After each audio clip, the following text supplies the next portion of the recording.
I cannot say enough amazing things about Aesop's Elemental Facial Barrier Cream. Had to get that in there. I'm obsessed with Aesop. First of all, they make high quality products. Second, the scent is second to none, in my opinion. I love just the like woodsy, gingery, rooty kind of smell. Very herbal.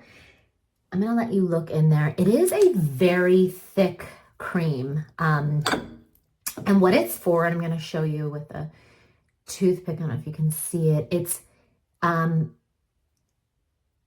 wish that there was a way that you could see how thick this cream is, but it is for your face. So I'm gonna put this on my face after and not waste it, but it is to really help with the cold, windy, dry weather elements. It does act as a barrier to keep your skin hydrated and moisturized and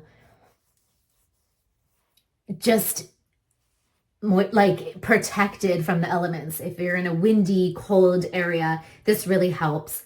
It smells amazing. And honestly, I can still feel the layer of protection, maybe even 10, 12 hours after I put it on, which is phenomenal. It is a small jar, but you only need a little bit. This is actually probably too much, but it will last you forever and you will be very, excuse me, very happy with the results. I promise.